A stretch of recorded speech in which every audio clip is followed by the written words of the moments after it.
গল্পের অন্তিম পর্ব। পিতা নিজের পিতাকে জমের দুয়ারে ছুঁড়ে ফেলে দিয়ে নিজের ঘরে ফিরে এসেছে। আজ যখন বাড়ির বাইরে লেঠেলরা ঘুরছিল, বেরোনোর কোনো উপায় ছিল না। মিতা ভেবেছিল কাজের লোকেদের মধ্যে কাউকে তুলে নিয়ে যাবে। তারপর মাথায় এলো, আজ যদি বাড়ি থেকে রাতে কেউ অপহত হয়, সন্দেহ হবে সকলেরই বাড়ির লোকেদের ওপর। বাইরে লেঠেল থাকতে বাইরে থেকে কেউ নিশ্চয়ই বাড়ির মানুষ তুলে নিয়ে যাবে না। ঘরের মধ্যে বিভীষণ আছে তা স্পষ্ট হয়ে যাবে। তাই প্রথমে খারাপ লাগলেও মিতার নিজের বাবাকে বেঁধে নিয়ে যাওয়াটাই ঠিক মনে হলো। কাল সকলে বাবাকে খোঁজার আগে সে বলে দেবে বাবা সন্ধ্যা বেলাতে বিশেষ কাজে কলকাতা রওনা দিয়েছেন। বাবা সন্ধ্যা 7টার মধ্যে ঘর ঢুকে গিয়েছিলেন, তাই তাকে কেউ দেখেননি। তারপর যুক্তিটা খাড়া করা সম্ভব। আগামী 1 মাসে 2টো বলি দরকার, সে 2টোর ব্যবস্থা করে নিলে কাজ শেষ। তারপর সকলে সবকিছু জেনে গেলেও মিতার কিছু আসে যায় না। জুঁইকে রক্তবীজ শেষ করে দেবে আর মিতাকে অন্তত শক্তির অধিকারিণী মানবে। তারপর মিতাও পৃথিবীতে রাজ করবে। এসব ভাবতে ভাবতে সে লক্ষ্য করে জুঁই বিছানায় নেই, মানে রোদ্দুরের কাছেই আছে ও সারা রাত। ভালোই হয়েছে, রোদ্দুর যদি জুঁইকে ফেরত রাখতে আসতো তাহলে মিতাকে ঘরে না পেলে সন্দেহ হতে পারত ওর। জুঁইকে নিজের কাছে নিয়ে গিয়েও লাভ নেই। নিশ্চিন্তে ঘুমিয়ে পড়ল মিতা। ওদিকে গ্লানিতে ছটপট করে মরছে রোদ্দুর। সে এক সম্ভ্রান্ত পরিবারের ছেলে। জন্মের পরপর মাকে হারিয়ে মহিলাহীন বাড়িতে পিতার সাথে বেড়ে ওঠা ওর। বাড়িতে ছোট থেকেই দেখে আসছে কোনো মহিলার সেখানে প্রবেশাধিকার নেই। তার পিতা জনার্দন মুন্সি পরম বিষ্ণু ভক্ত আর নিজের ছেলেকেও ভগবানের প্রতি আস্থা রাখতে শিখিয়েছেন। সেই কোন ছোটবেলা থেকে সে রামায়ণ, মহাভারত, বেদ, পুরাণ এসবের প্রতি আসক্ত। সে মাত্র 13 বছর বয়সে লন্ডন চলে যাওয়ার সময় ও বেঁধে নিয়ে যায় কিছু ধর্মীয় গ্রন্থ। বাড়িতে চিরকাল নিরামিষ আহার করা হতো, যা বিদেশে গিয়েও সে পালন করে গেছে। লেখাপড়ার পর তার অবসর সময়ে একটাই আগ্রহের জায়গা ছিল, তা হলো বিভিন্ন দেবদেবীর বিষয়ে পুঙ্খানুপুঙ্খ বিবরণ জানা। দেশে ফিরে এসে যখন পিতা তাকে পারমিতার সাথে বিবাহের প্রস্তাব দেন, সে প্রথমে রাজি না হলেও পারমিতার একটি তৈলচিত্র দেখে মত পরিবর্তন করতে বাধ্য হয়। চিরকাল বাড়িতে রান্নার পাচক, কাজের লোক, পুরোহিত সব লোকই পুরুষ। কোনো মহিলাকে সে সামনে থেকে দেখেনি সেভাবে। লন্ডনেও সে মহিলা সঙ্গ এড়িয়েই চলত, কুণ্ঠা আর ভয়ে। এর জন্যই কি তার পারমিতাকে চিনতে ভুল হয়ে গেল? রূপের মোহে সে কোনটা ভালো কোনটা মন্দ তা বুঝে উঠতে পারেনি। প্রথম থেকে রোদ্দুর ধর্ম চর্চা যা ওর প্রিয় বিষয়, তা নিয়ে মিতার সাথে আলোচনা করতে চাইলেও ও কিন্তু আগ্রহ দেখাতো না। ও বিরক্তই হয়েছে বারবার। তারপর লজ্জা, যা নারীর ভূষণ, তা কোনোদিনই মিতার ছিল না। ইদানিং সে তো এই বিয়ের পর এক প্রকার জোর করে রোদ্দুরের সাথে শারীরিক সম্পর্ক গড়ে তুলতে চাইছিল। এরপর রোদ্দুরকে প্রথমে যেটা করতে হবে তা হলো ওই গুপ্ত কক্ষে গিয়ে তাকে একবার চারিদিকটা দেখে আসতে হবে। যদি কিছু পাওয়া যায় যা ভবিষ্যতে রক্তবীজ সংহার করতে সাহায্য করবে। মিতার একটা কথা রোদ্দুরের মাথায় ঢুকছে না, সেটা হলো জুঁইকে কেন পিশাচে দেবীর অংশ বলে মনে হয়েছে। এই কদিনে রোদ্দুর যতটুকু দেখেছে জুঁইকে, তার একবারও তাকে সাধারণ মানুষ ছাড়া আর কিছু মনেই হয়নি। এবার আর ভাবার সময় নেই। তাকে এই রহস্যর উদ্ঘাটন করতেই হবে, যেভাবেই হোক। আপাতত ওই ঘরে তো হট করে যাওয়াও যায় না। রক্তবীজ তাকে দেখতে পেলে নিশ্চয়ই ছেড়ে দেবে না। প্রথমেই তাকে জানতে হবে কি করে এই পিশাচকে মারা যায়, আর তার জন্য সাহায্য করতে পারে কালিকা পুরাণ।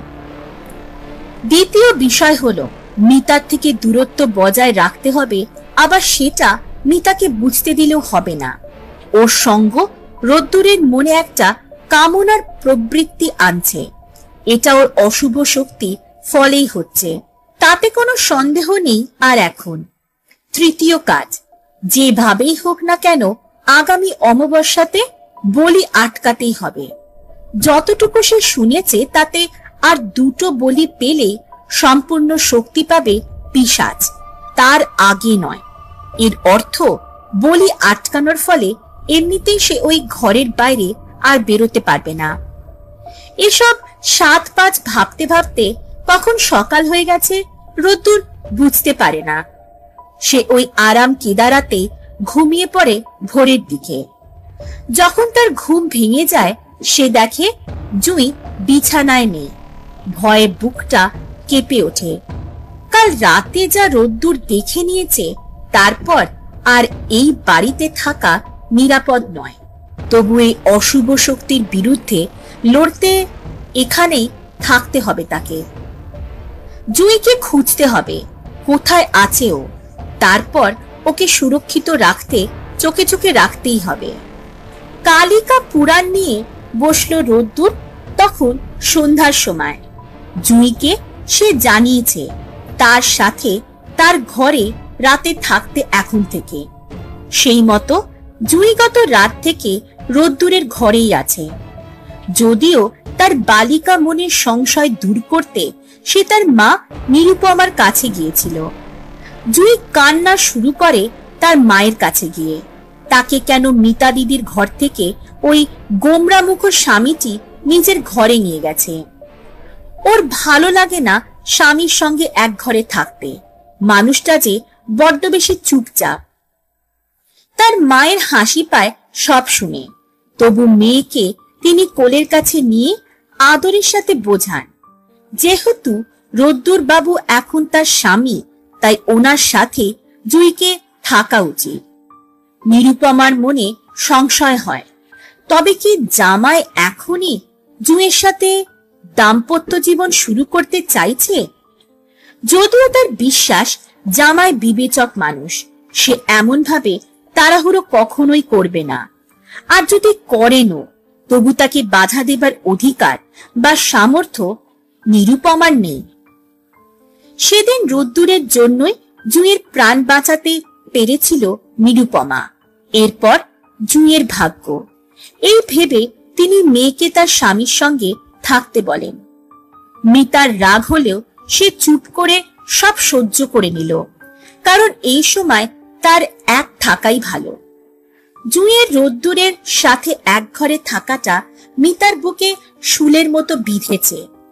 ভয়াবহ রাতের পর সকালে খুব স্বাভাবিকভাবে মিতাকে ঘুরে বেড়াতে দেখে রোদ্দুরের খুব অবাক লাগলো। কি করে একটা মেয়ে তার পিতার মৃত্যুর পর এত স্বাভাবিক অবস্থায় থাকে? উত্তরও রোদ্দুরের জানা।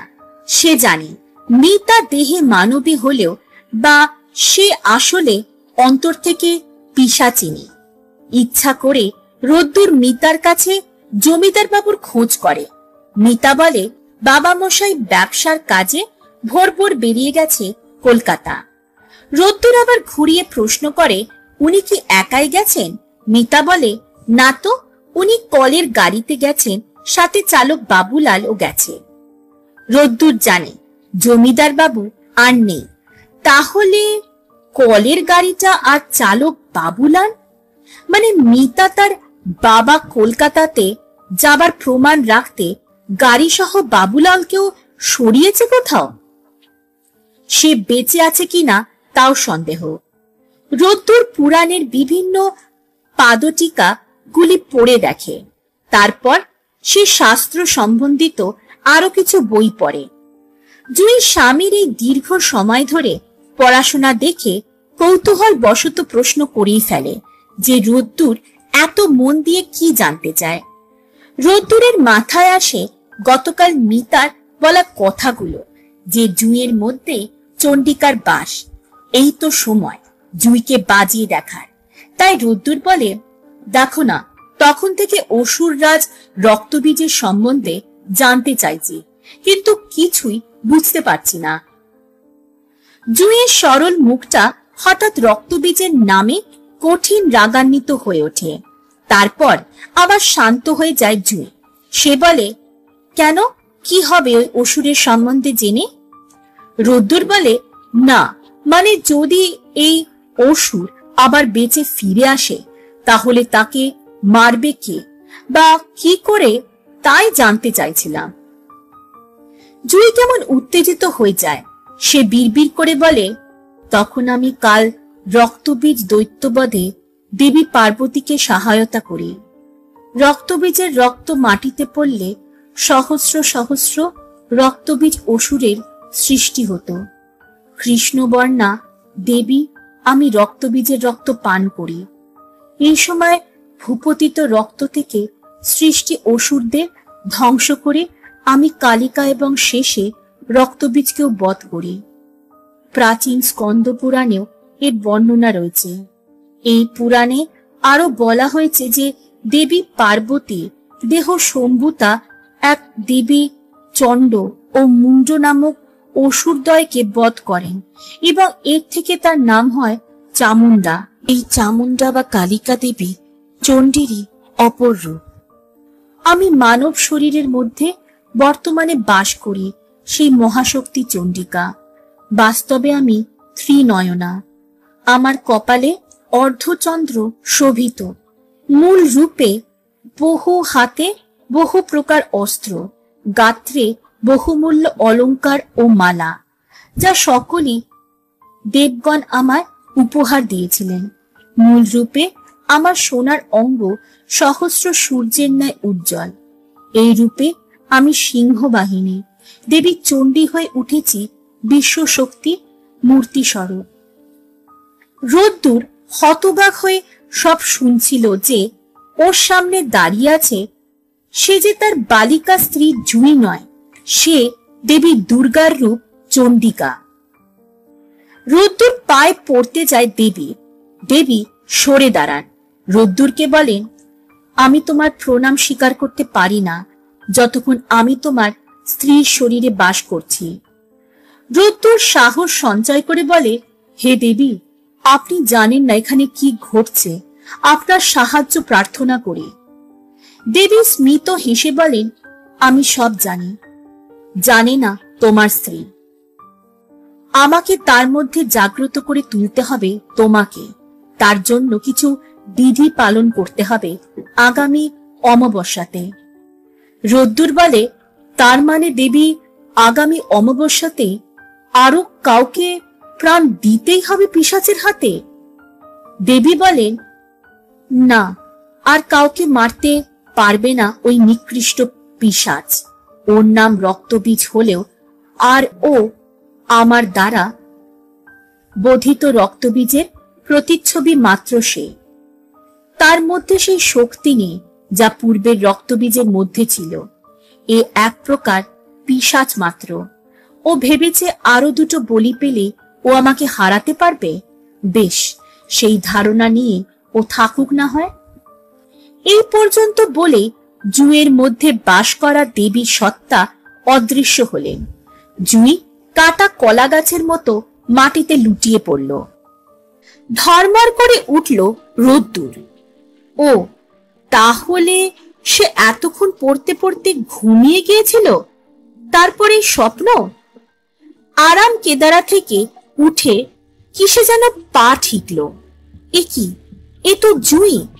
মাটিতে সংজ্ঞা হারিয়ে পড়ে আছে। তার মানে যা রোদ্দুর এতক্ষণ দেখেছিল সব সত্যি। জুঁই এইখানে চণ্ডিকা হয়ে তার সামনে দাঁড়িয়েই তো ছিল। ওকে তুলে নিয়ে শুইয়ে দেয় রোদ্দুর। তারপর ড্রয়ার থেকে বের করে কিছুদিন আগেই কেনা কিছু ঘুমের বড়ি। বিয়ের পরপর মানসিক চাপ থেকে রাত রাত ঘুম আসতো না, তখনই রোদ্দুর এই বিদেশি ঘুমের ওষুধগুলো কিনে এনেছিল। তার কিছু এখনো পড়েছিল। এক খেলে মিঠা পান সেজে তাতে বড়িগুলো গুঁড়ো করে মিশিয়ে নিল সে। জমিদার বাড়ির জমিদারি মেজাজ, সব ঘরে ঘরে পানের বাটা। রোদ্দুর পান না খেলেও আজ খুব কাজে লাগলো এই পান। রাত 12:30। রোদ্দুর মিতার ঘরের দরজাতে কড়া নাড়ল। কিছুক্ষণ পর মিতার দরজা খুলে সামনে তার আকাঙ্ক্ষিত পুরুষকে দেখে আনন্দে আত্মহারা হয়ে ওঠে। রোদ্দুর ঘরে ঢুকে আসে আর মিতার সাথে নানাবিধ প্রেমের গল্প করতে থাকে। তারপর মিতার মুখে নিজের হাতে তৈরি করে আনা পানটা ভরে দেয় সে। মিতাও আনন্দে মেতে সেটা খেয়েই নেয়। তারপর ধীরে ধীরে অচেতন হয়ে যায়। রোদ্দুর মিতাকে পালঙ্কে শুইয়ে দিয়ে তার আঁচল থেকে চাবির গোছাটা খুলে নেয়। তারপর সেখান থেকে সেই মরচে পড়া চাবিটা খুলে নিয়ে বেরিয়ে আসে মিতার ঘর থেকে। গুপ্ত কক্ষের কাছে পৌঁছে রোদ্দুর উলঙ্গ হয়ে যায় আর সাথে করে আনা দুর্গাপুজোর নবমীর হোমের ছাই নিজের সারা শরীরে মলে নেয়। তারপর ধীরে ধীরে কক্ষে প্রবেশ করে। ভয়কে জয় করতেই হবে। সে পড়েছে হোমের ছাই উলঙ্গ অবস্থায় মেখে নিলে তাকে কোনো অপদেবতা বা পিশাচ দেখতে পাবে না। নিজের হৃৎপিণ্ডের চলার আওয়াজও পাচ্ছে সে। সারা শরীর ঘামছে। ঘামের ফলে ভস্ম শরীর থেকে গলে গেলে তাকে পিশাচ দেখে ফেলবে। তাই নিজেকে শান্ত রাখতে ইষ্টদেব রাধা মাধবের নাম জপতে শুরু করলো মনে মনে। পিশাচের কাছে এগিয়ে গিয়ে তাকে খুব ভালো করে নিরীক্ষণ করতে লাগলো রোদ্দুর। পিশাচ কিন্তু ঘুমন্ত অবস্থায় রয়েছে। হঠাৎ চোখে পড়ল দেওয়ালে কিছু একটা লেখা আছে। এগিয়ে যায় সে। খুব ঝাপসা হয়ে যাওয়া একটা সংস্কৃত লেখা। এক মনে পড়ে ফেলে পুরোটা। এই তো সেই সূত্র যার মাধ্যমে সে সংহার করবে এই পিশাচ শক্তিকে।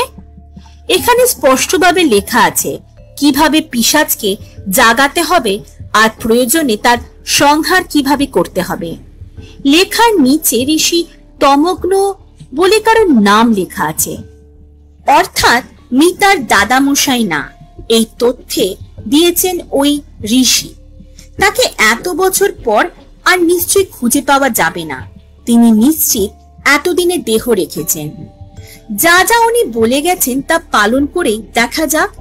দেবী আদেশের পর এই আচমকা পাওয়া সূত্র রোদ্দুর ঠিক পথেই যাচ্ছে। এবার ফিরে যেতে হবে। সে কক্ষটি আবার বন্ধ করে বাইরে রাখা জামা কাপড় পরে নেয়। তারপর উপরে উঠে চাবিটা অচেতন মিতার চাবির গোছে ফেরত রেখে নিজের ঘরে ফিরে আসে। সকাল সকাল আবার রোদ্দুর বেরিয়ে যায় গ্রামের বাইরে এক প্রাচীন মন্দিরের দিকে। সেখানে থাকেন এক পাগলা সাধু। কেন জানে না রোদ্দুরের মন বলছে ওই বুড়ো কিছু বলতে পারবে। আসলে সে এখন পুরোটাই মনের সংকেত অনুসারে চলছে। জুয়ের মধ্যে এখনো কোনো পরিবর্তন নেই। পুরোটাই রোদ্দুরকে দেখতে হচ্ছে। হাতে আর 2 দিন আছে, তারপরই অমাবস্যা। ওই মন্দিরে পৌঁছে রোদ্দুর দেখে সেই সাধু বসে বসে কিছু খাচ্ছেন। সামনে এগিয়ে বিচ্ছিরি গন্ধ নাকে আসে তার। রোদ্দুর পিছিয়ে আসে ঘেন্নায়। সেই সাধু বসে বসে কুকুরের বিষ্ঠা ভক্ষণ করছিলেন তৃপ্তির সাথে। এ সত্যি পাগল, আর এখানে আসাটাই ভুল হয়েছে এই ভেবে রোদ্দুর ফিরেই যাচ্ছিল। তখন সেই সাধু বিকট চিৎকার করে উঠলেন, কোথায় যাচ্ছিস রে বেটা? ভয় পেয়ে যায় রোদ্দুর, তবুও দাঁড়িয়ে যায়। সাধু এগিয়ে আসে তার দিকে। জটাজট ধারী কৌপন পরিহিত অবস্থায় থাকা এই আধি ভৌতিক মানুষটার বয়সে আন্দাজ করা সম্ভব নয়, তবু 100-র কাছাকাছি তো হবে। ফোকলা দাঁতে হেসে সাধু বলেন, যে কাজে এসেছিলি সেটা না করে ফিরে যাবি নাকি রে? রোদ্দুর দূরত্ব রেখে প্রণাম জানায় সাধুকে। তারপর গতকালের সেই দেওয়ালে লেখা সাধু তমগ্নর নাম বলে। সে জিজ্ঞাসা করে, বাবা, আপনি কিছু জানেন ঋষির ব্যাপারে? সাধু নাম শুনে প্রণামের ভঙ্গিতে কি সব বিড়বিড় করে বলে। তারপর যা যা বলে সেই সব শুনে রোদ্দুরের সামনে সব পরিষ্কার হয়ে যায়। সাধুর সাথে সেই পুরনো জরাজীর্ণ মন্দিরের ভিতর প্রবেশ করে রোদ্দুর। একটা কালী মূর্তি, তার পাশে শিবলিঙ্গ। সাধু শিবলিঙ্গের পাশে বসলো আর রোদ্দুরকেও ইশারায় বসতে বলল। রোদ্দুরের বসার পর তিনি করজোরে মুদিত নয়নে বিড়বিড় করে বলতে শুরু করলেন, নমো শিবায় শান্তায় করুণাত্রায় হেতবে নিবেদিতামি চাতানাং তং গতি পরমেশ্বর। এর সরলার্থ হলো, বেটা, 3 কারণে সৃষ্টি, স্থিতি ও বিনাশে হেতু শান্ত শিবকে প্রণাম। হে পরমেশ্বর, তুমি পরম গতি, তোমার কাছে নিজেকে সমর্পণ করি। তস্মৈ নমঃ। পরম কারণ কারণায় দীপ্তজ্জ্বলজ্জ বলির পিঙ্গলোচনায় নগেন্দ্র হারর কৃত কুণ্ডল ভূষণায় ব্রহ্মেন্দ্র বিষ্ণু বরদায় নম শিবায়। অর্থাৎ যিনি কারণের পরম কারণ, তার অতি উজ্জ্বল দেদীপ্যমান পিঙ্গল নয়ন, কুণ্ডলীকৃত সর্পরাজের হার যার কণ্ঠভূষণ, ব্রহ্মা বিষ্ণু এবং ইন্দ্রাদি দেবতাকে যিনি বর প্রদান করেছেন, সেই পরম শিবকে আমার প্রণাম। আমি হলাম তোমার খোঁজ করা সেই ঋষি। আসলে আমি সেই জমিদার শঙ্কর নারায়ণ, মিতার দাদা মশাই। রোদ্দুর অবাক, সে ঠিক শুনছে তো? সব কেমন তালগোল পাকিয়ে যাচ্ছে। সাধু তার মনের ভাব বুঝে বললেন, কি ভাবছ? আমি কি করে জমিদার শঙ্কর নারায়ণ হই, তাই না? সে তো কবেই মরে গেছে। এই কাহিনী যত গভীর ততই রহস্যময়।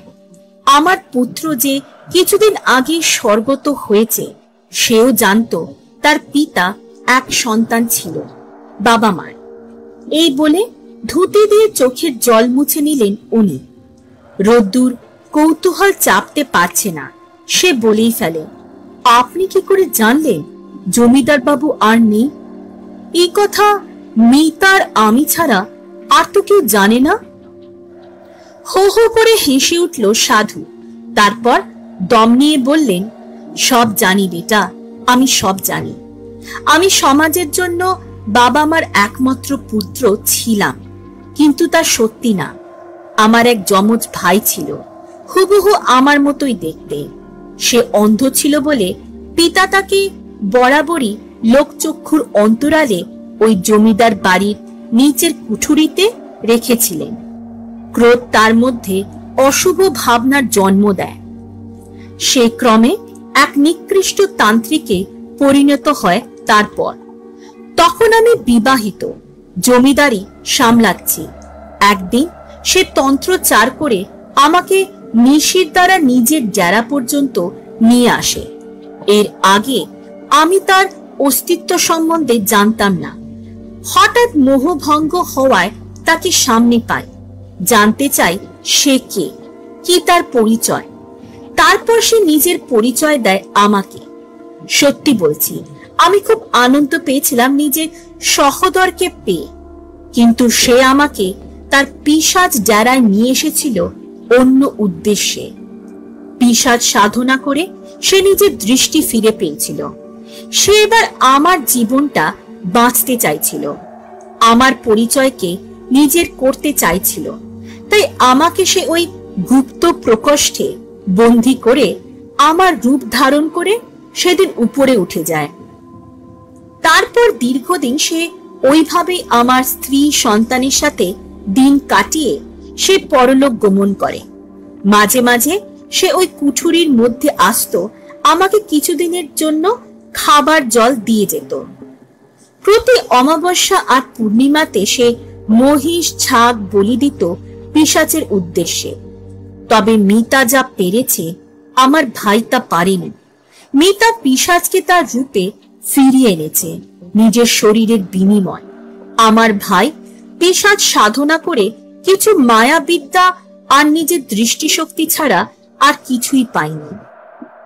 সে পিশাচকে তার নিজস্ব রূপে আনতে পারেনি, আর হয়তো আনতেও চায়নি। ও চেয়েছিল সমাজে আমার স্থান যেটা পেয়ে ও পিশাচের জন্য আর কিছু করেনি। ওখানেই সে বন্ধ করেছিল তন্ত্রচার। এই বলিটুকু সে দিত, পরে বয়সের ভারে সেও বন্ধ করে দেয় সে। ওই কুঠুরিতে আমি প্রায় 24 বছর ধরে আটকে ছিলাম। খাবার পানীয় জল কখনো মিলতো, কখনো মিলতো না। নিজেকে ধীরে ধীরে আদিদেব মহাদেবের পায়ে সঁপে দিই। দীর্ঘ ধ্যান সাধনা কৃচ্ছ সাধনের ফলে আমি বিপুল শক্তি অর্জন করি। ওই পিশাচ সম্পর্কে জানি, তাকে জাগানোর ও তাকে ধ্বংস করার উপায় আমি নিজের রক্ত দিয়ে ওই ঘরের দেওয়ালে লিখে রাখি। আমি জানতাম ভবিষ্যতে এই বংশের কেউ না কেউ পিশাচের প্রাণ প্রতিষ্ঠা করবে। তারপর তাকে থামাতে নিশ্চয়ই দেবী চণ্ডিকার আগমন হবে। সেই মনুষ্য শরীর যাতে বাস করেন মা নিজে, তাকে কিভাবে জাগাতে হবে, কি করে, কোন তিথিতে রক্তবীজের সংহার করতে হবে তাও আমি লিখে রাখি। তারপর একদিন আমার ভাই যখন আমাকে খাবার দিতে আসে, ওর মুখে শুনি আমার স্ত্রী বিয়োগ হয়েছেন সেদিন। আর নিজেকে আটকে রাখতে পারিনি, ওকে ঠিলে ফেলে ওই ঘর থেকে বেরিয়ে পালাই আমি। জমিদার বাড়ির বাইরে চলে আসি সোজা, কারণ ওখানে দাঁড়ালে ভাই আমাকে আবার বন্দি করবে। লুকিয়ে লুকিয়ে চারদিকে দেখি আমার স্ত্রীকে সৎকার করে ছেলে ফিরেছে।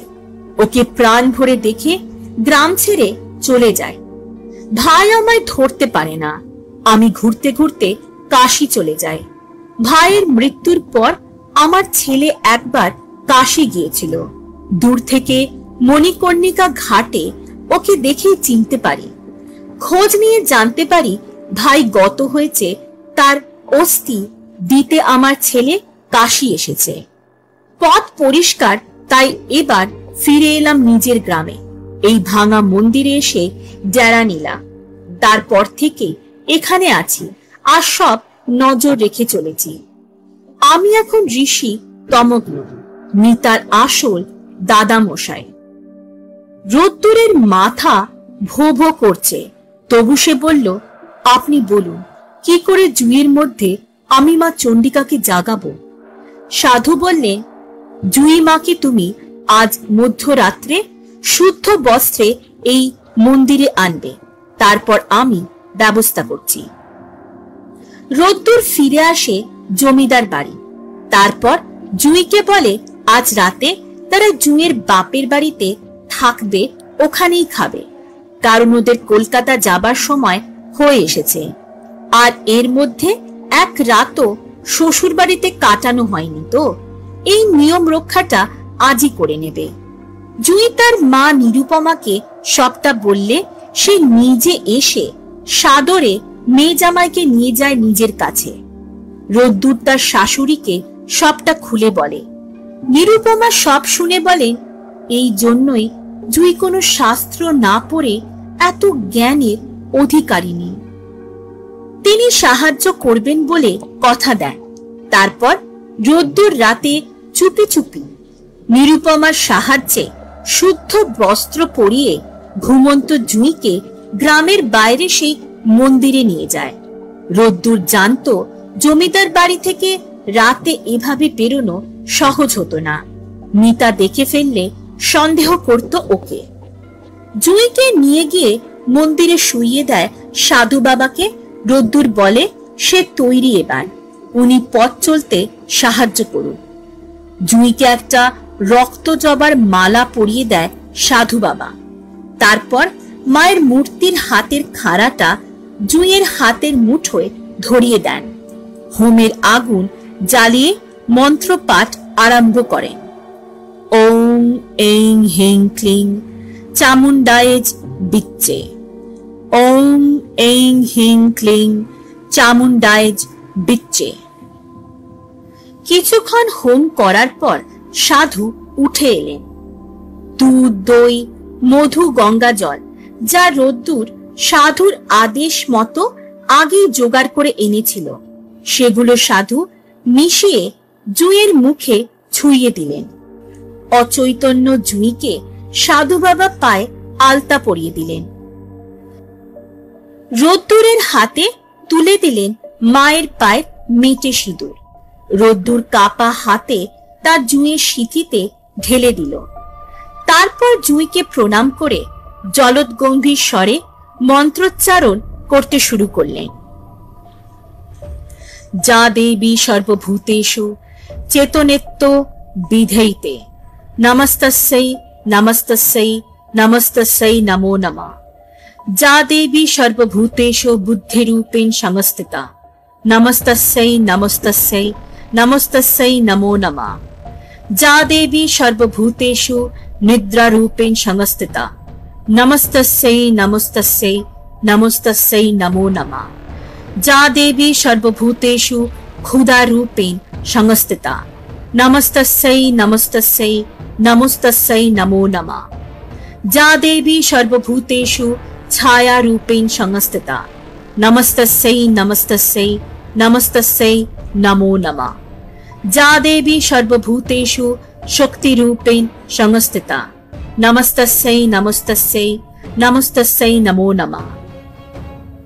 মন্ত্রোচ্চারণের সাথে সাথে আকাশ বাতাস কাঁপিয়ে বাজ পড়তে শুরু করে।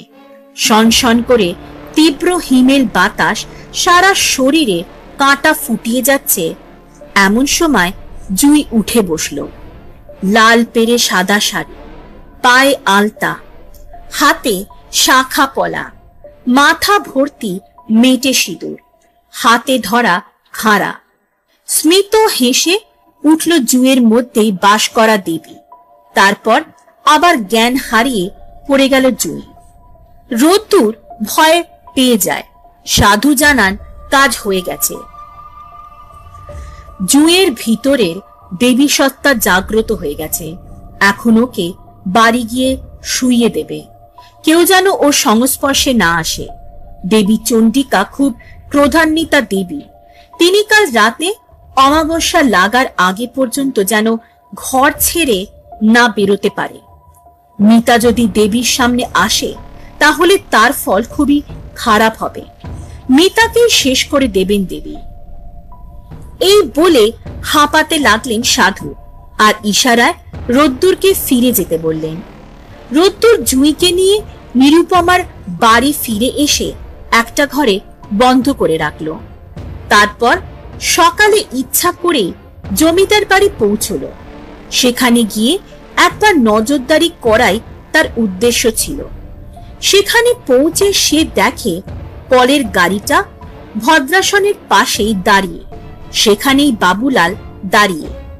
রোদ্দুর ওকে জ্যান্ত আছে দেখে খুশি হয়ে এগিয়ে যাচ্ছিল ওর দিকে। তখনই ও দেখল মিতা ওর জন্য আরেক গর্ত খুঁড়ে রেখেছে।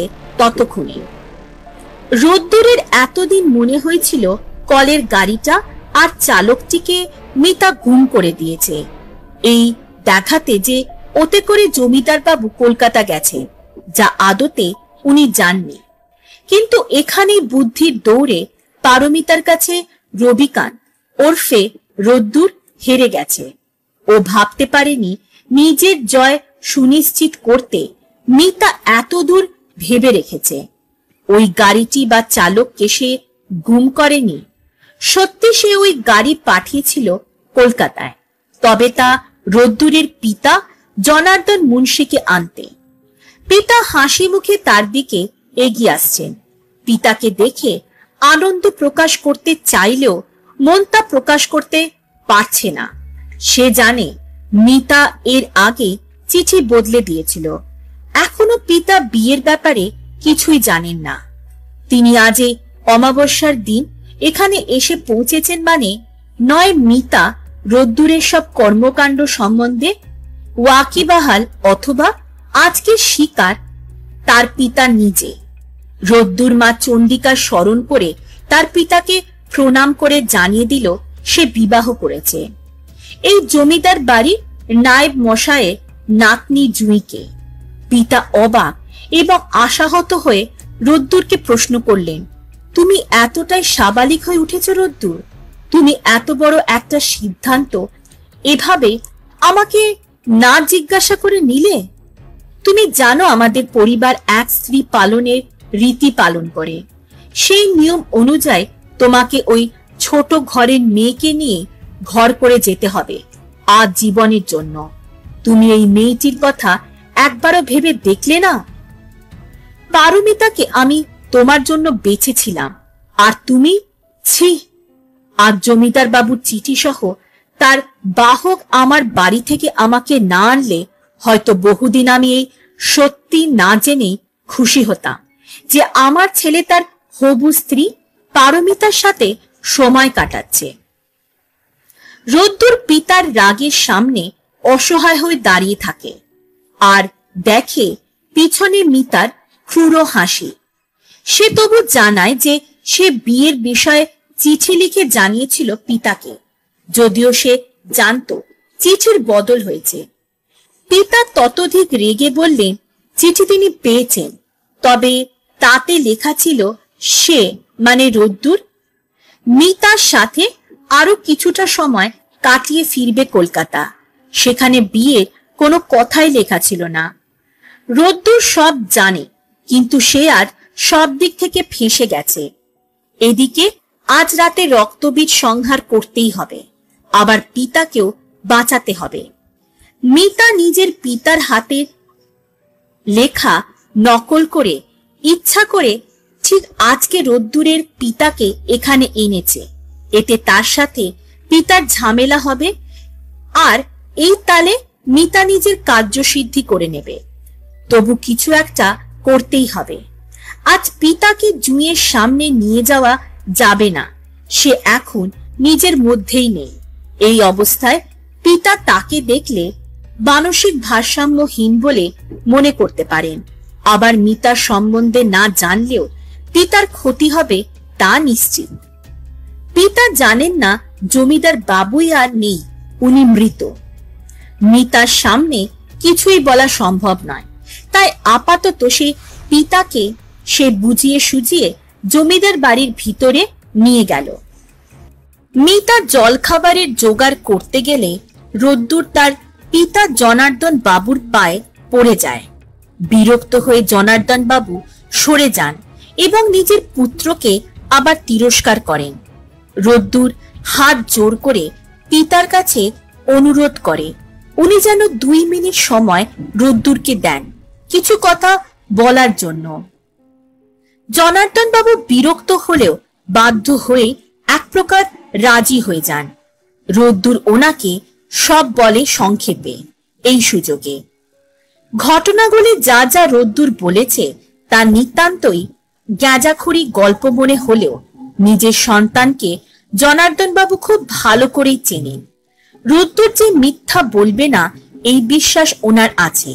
তাছাড়া ঈশ্বর যখন আছেন, শয়তানও নিশ্চয়ই আছে। আর নিজের একমাত্র পুত্রের এই সংকটের দিনে তিনি যদি বিশ্বাস না রাখেন রোদ্দুরের উপর, তা কে রাখবে? তবে জমিদার বাবুর এই পরিণতি জনার্দন বাবুর মনে গভীর কষ্ট ও শোকের সৃষ্টি করে। উনি কিছু একটা বলতেই যাচ্ছিলেন, এমন সময় মিতা লুচি, ছানার ডালনা, মিষ্টি ইত্যাদি নিজের হাতে করে নিয়ে উপস্থিত হওয়াতে বিচক্ষণ জনার্দন বাবু চুপ করে যান। মিতা যত্ন করে ওনাকে খেতে বসান। শ্বেত পাথরের টেবিলে থরে থরে সে সাজিয়ে পরিবেশন করে নানা ধরনের খাবার। ইচ্ছা না থাকলেও জনার্দন বাবু খেতে বসেন। একটু করা লুচি ও ডালনার সাথে উনি তুলেই ছিলেন। এমন সময় হঠাৎ ওনার মনে পড়ে যায় রোদ্দুরের বলা কথাগুলো, কিভাবে এই মিতা জমিদার বাবুকে বলি দিয়েছিল। হরহর করে বমি করে ফেলেন উনি ঘৃণায়। রোদ্দুর বুঝে যায় কি কারণে তার পিতার এই অবস্থা। সে ছুটে গিয়ে জনার্দন বাবুকে ধরে সামলায়।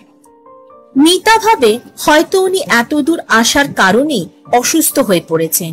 সে ওনাকে বিশ্রাম নিতে বলে বেরিয়ে আসে। এদিকে নিরুপমা খবর পেয়ে গেছেন কলকাতা থেকে বিয়ায় এসেছেন।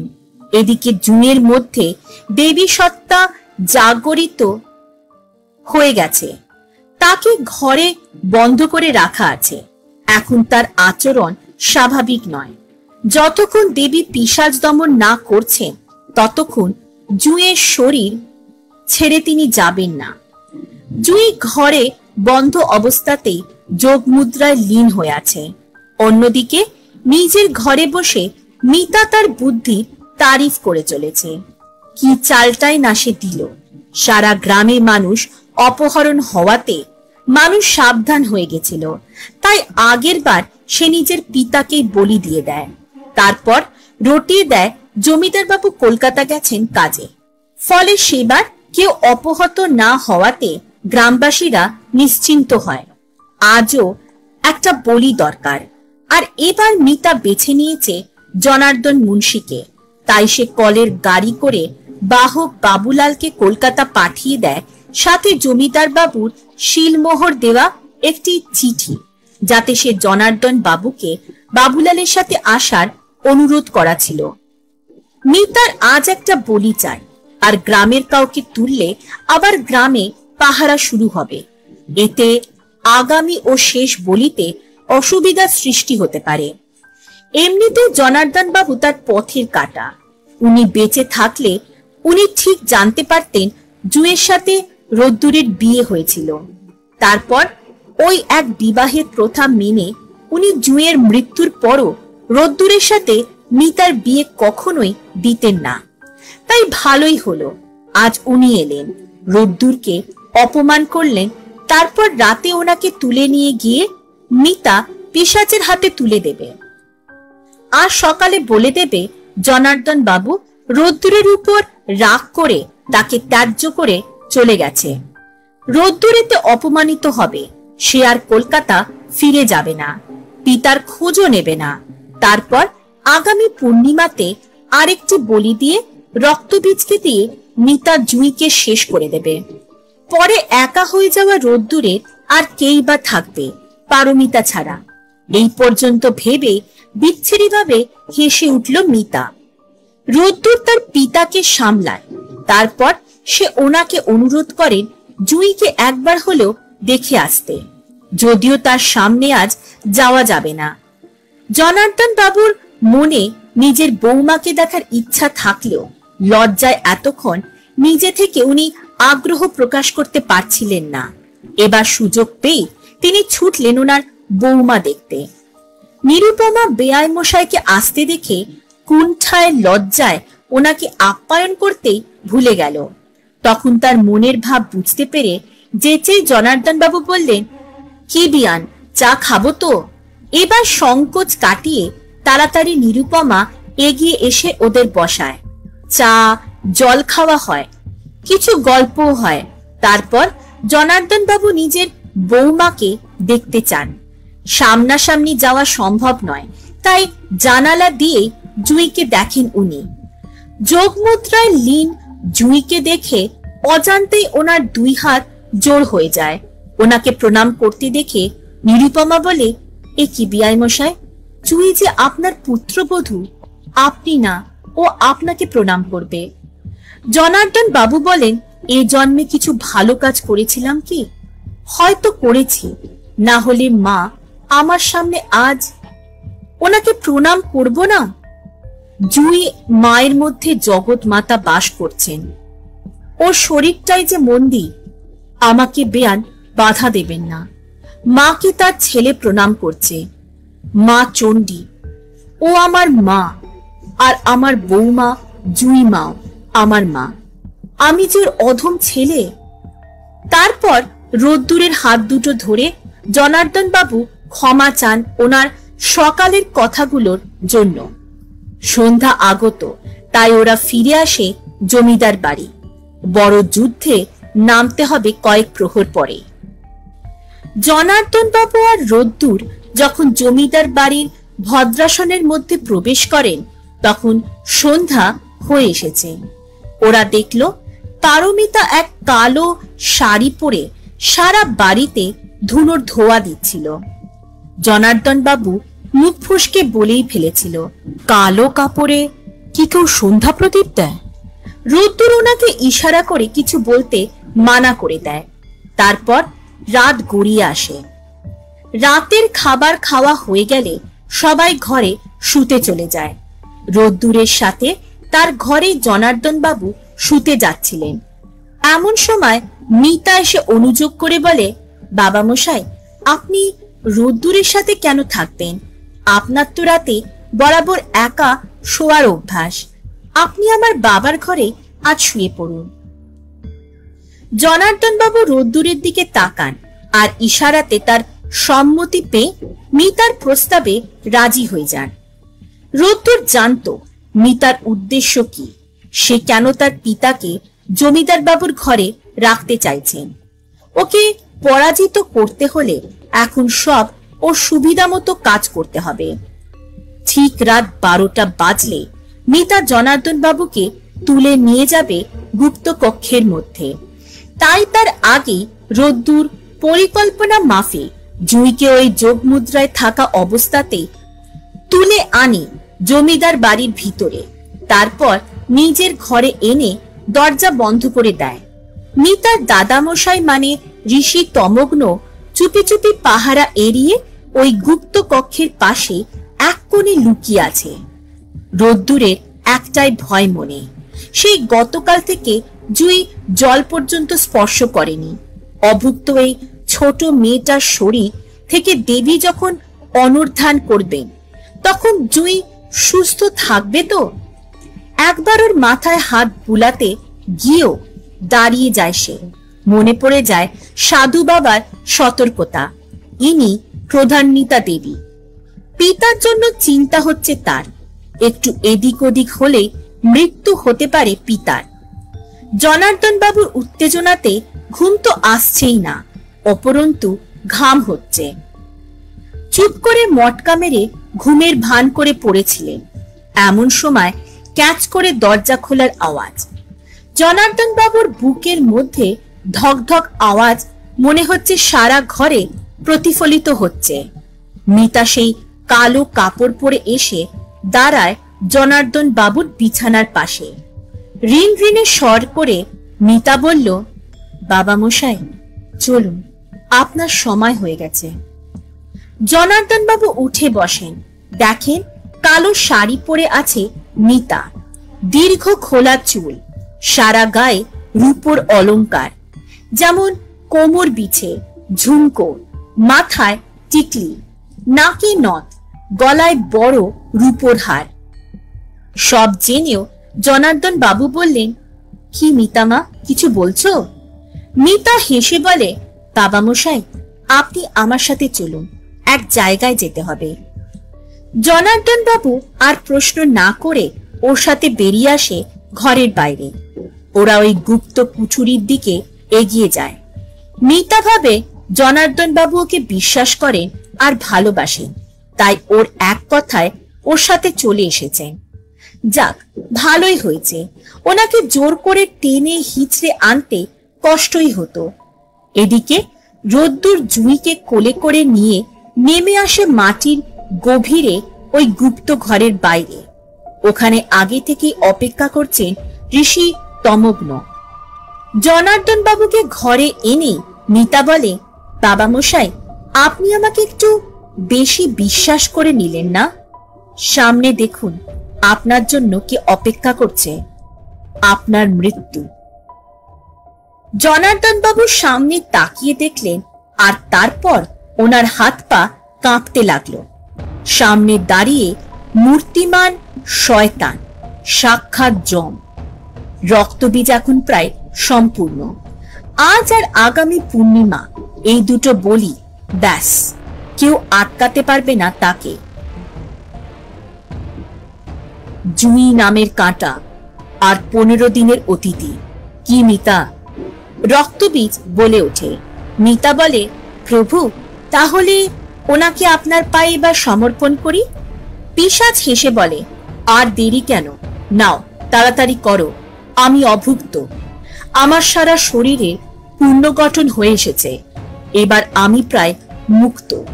আমি কাল রাত থেকে আশেপাশের গ্রামে গিয়ে নিজের শিকার করব। আমার শরীরে 2টি শিংয়ের মধ্যে একটি শুধু অসমাপ্ত আছে, যা আমাকে সম্পূর্ণ শক্তিশালী করবে। ওটা হয়ে গেলে আমি এই চণ্ডিকা সংহার করব। এই বলে আকাশ বাতাস কাঁপিয়ে পিশাচ হেসে উঠল আর বলতে লাগলো, কলিযুগে বলি হবে চণ্ডী। মিতা এগিয়ে এসে মোটা রশি দিয়ে জনার্দন বাবুকে বাঁধতে যাবে, এমন সময় সামনে এসে হাজির হয় রোদ্দুর, ঋষি তমগ্ন আর সজ্ঞানী চণ্ডিকার রূপ জুঁই। ওদের দেখে মিতা অবাক হয়ে যায়। রক্তবীজ রাগে ছুটে এসে মিতাকে তুলে শূন্যে ছুঁড়ে ফেলে দেয়। দেওয়ালে আঘাত পেয়ে কোকিয়ে ওঠে মিতা। পিশাচ হিসিয়ে বলে ওঠে, আমার সাথে এই বেইমানিটা তুই ছাড়া আর কেই বা করতে পারে? মিতা সমানে বলতে থাকে, আমি জানি না এরা কি করে এখানে এলো প্রভু। রক্তবীজ আগে চিৎকার করতে থাকে। ওই চিৎকার জমিদার মহলে আনাচে কানাচে ছড়িয়ে পড়ে। বাড়িতে বসবাস করা সব কাজের লোক শব্দের উৎস খুঁজতে খুঁজতে ওই চোরা কুঠুরি আবিষ্কার করে, কিন্তু ভয়ে ভিতর থেকে বন্ধ ওই কুঠুরির মধ্যে প্রবেশ করার চেষ্টা না করে ওরা গ্রামের লোকজন জড়ো করে। সকলেই মশাল নিয়ে জমিদার বাড়ি ঘিরে ফেলে চারদিক থেকে। এদিকে কুঠুরির ভিতর পিশাচ মিতার উপর ভরসা না রেখে সোজা এগিয়ে যায় জুঁয়ের দিকে, তাকে হত্যার জন্য। জুঁই অট্টহাসি শুরু করে, আর ওর ওই ছোট্ট শরীর সকলের সামনে বড় হতে হতে বিশাল আকার ধারণ করে। ঋষি তমগ্ন সমানে দেবীর মন্ত্র উচ্চারণ করতে থাকে। ওং এং হিং ক্লিং চামুন্ডায় বিচ্চে, ওং এং হিং ক্লিং চামুন্ডায় বিচ্চে। ভয়ে রোদ্দুর আর জনার্দন বাবু এক কোণে দাঁড়িয়ে যায় আর দেবীর স্মরণ করতে থাকে। পিশাচ মিতাকে ছুঁড়ে ফেলে দেওয়াতে ওর পা দুটোই ভেঙে যায়। তাই সে এগিয়ে আসতে না পারলেও ওখান থেকে চিৎকার করে রক্তবীজকে জুঁয়ের সাথে যুদ্ধে লিপ্ত হতে মানা করে। সে বারবার বলে, পিশাচদেব, আজ আপনি আমাকে নিয়ে এখান থেকে পালিয়ে যান। পরের পূর্ণিমাতে আমরা এদের দেখে নেব। আজ অমাবস্যা, আজ কালীর দিন, আপনার হার নিশ্চিত। পিশাচ মিতার কথা না শুনে ঝাঁপিয়ে পড়তে যায় দেবীর দিকে। দেবী জুঁয়ের শরীরে পরিবর্তন করেন নিজের রূপ। তিনি এখন কালী রূপে পিশাচের সামনে দণ্ডায়মান। তিনি রূপ ধারণ করলেন দক্ষিণা কালী, যিনি করাল বদনা, ঘোড়া, মুক্তকেশী, চতুর্ভুজা এবং মুন্ডমালা বিভূষিতা। তার বামকর যুগলে সদ্যছিন্ন নরমুণ্ড ও খড়গ, দক্ষিণকর যুগলে বর ও অভয় মুদ্রা। তার গাত্রবর্ণ মহামেঘের ন্যায়। তিনি দিগম্বরী। তার গলায় মুন্ডমালার হার, কর্ণে 2 ভয়ানক সর্বরূপী কর্ণাবতংশ, কোটিদেশে নরহস্তের কোটিবাস। তার দন্ত ভয়ানক, তার স্তনযুগল উন্নত। তিনি ত্রিনয়নী এবং মহাদেব শিবের বুকে দণ্ডায়মান। তার দক্ষিণ পদ শিবের বক্ষে স্থাপিত। তিনি মহাভীমা, হাস্যযুক্তা ও মুহুর্মুহু রক্ত পানকারিণী। ওনাকে দেখে জনার্দন বাবু আর রোদ্দুর মূর্ছা গেলে ঋষি তমগ্ন ওনার সামনে দাঁড়িয়ে প্রণাম জানিয়ে গায়ত্রী মন্ত্র জপ করতে শুরু করে। ওং কালিকার্যে বিদ্যেহি শ্মশানবাসিনে দিমহি তন্ন ঘোরে প্রচোদয়াৎ ওম। পিশাচ তখন রাগে নিজের ভয়াল দাঁত দিয়ে এগিয়ে আসে আর ঋষির পেটে ঢুকিয়ে দেয়। ঋষির পেট ফালা ফালা হয়ে যায় আর নাড়ি ভুঁড়ি বেরিয়ে আসে। তবু নিজের শেষ নিঃশ্বাস পর্যন্ত উনি দেবীর মন্ত্র জপ করতে থাকেন। তারপর উনি মাটিতে পড়ে শেষ নিঃশ্বাস ত্যাগ করেন। দেবী প্রচন্ড রাগে রক্তবীজকে আঘাত করতে এগিয়ে আসে। রক্তবীজ নিজের একটি ধারালো শিং দিয়ে দেবীর দিকে এগিয়ে যায়। দেবী পদাঘাত করে তাকে ভূপতিত করেন। তারপর নিজের দিব্য অস্ত্রের আঘাতে তার দুই শিংয়ের ঠিক মাঝখানে মাথার উপর খড়গ দিয়ে আঘাত করে। পিশাচের মাথা থেকে পুরো শরীর দুভাগে বিভক্ত হয়ে যায়। তারপর ত্রিনয়নের দ্বারা তীব্র জ্যোতি নির্গত করে ওই দ্বিখণ্ডিত শরীর পুড়িয়ে ছাই করে দেন। এভাবেই রক্তবীজ সংহার হয়। এসবের পর দেবী নিজের কার্যসিদ্ধি করে অদৃশ্য হয়ে যান। ঘরে পড়ে থাকে অচেতন জুঁই, রোদ্দুর আর জনার্দন বাবু। এর মধ্যেই সাহস সঞ্চয় করে ঘরে ঢুকে পড়ে গ্রামবাসীদের দল। তারা দেখে গ্রামের বাইরে সেই মন্দিরের সাধু মৃত অবস্থায় পড়ে, সামনে অজস্র ছাই যা কিছু পোড়ানোর ফলে ওখানে পড়ে আছে। আর ঘরের এক কোণে অচেতন অবস্থায় পড়ে আছে জুঁয়ের সাথে তার স্বামী ও শ্বশুর।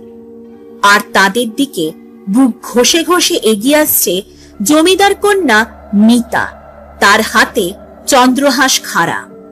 গ্রামবাসীরা মনে করে মিতা সেই যে এতদিন ধরে মানুষ গুম করে, আর আজ কলকাতার এই লোকগুলোকে গুম করে এনে খুন করতে চাইছিল।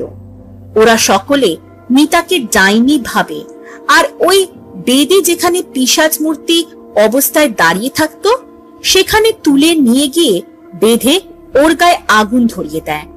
চিৎকার করতে করতে প্রবল যন্ত্রণা নিয়ে পুড়ে ছাই হয়ে যায় পারমিতা নামক মানুষরূপী পিশাচিনী। সবাই জুঁই, রোদ্দুর আর জনার্দন বাবুকে তুলে নিয়ে বাইরে বের করে আনে। পরে ওদের জ্ঞান ফিরে এলে রোদ্দুরের মুখে গ্রামের লোকেরা সব শুনতে পায়। রোদ্দুর মিতার শেষ পরিণতিও গ্রামের লোকেদের কাছে শুনতে পায়। ও তাদের জানায় মিতার বাবা মশাই বর্তমানে জমিদার বাবুর করুণ পরিণতির কথা, আর ওই মৃত ঋষি হলেন জমিদার বাবুর পিতা, পূর্বে জমিদার বাবু। ভোরবেলায় ওনার পার্থিব শরীরকে সম্মানের সাথে দাহ করা হয়। জুঁই এখন সুস্থ স্বাভাবিক অবস্থায়। তাকে আর তার মা নিরুপমাকে নিয়ে রোদ্দুর আর তার পিতা জনার্দন বাবু রওনা দেন কলকাতার উদ্দেশ্যে। গ্রামের বাইরের ওই মন্দিরের সংস্কার করা হয়, আর মায়ের মূর্তির সাথে ঋষি তমকদেরও এক প্রতিকৃতি বানিয়ে দেওয়া হয় ওনার স্মৃতি রক্ষার্থে। জমিদার বাড়ি পড়ে থাকে জনমানবহীন এক ভুতুড়ে বাড়ি হয়ে। যুগে যুগে এইভাবে পিশাচদের আগমন ঘটে, আর কোনো না কোনো ভালো মানুষের ভক্তির ডাকে মা নিজে আসেন সেই পিশাচের দমন করতে।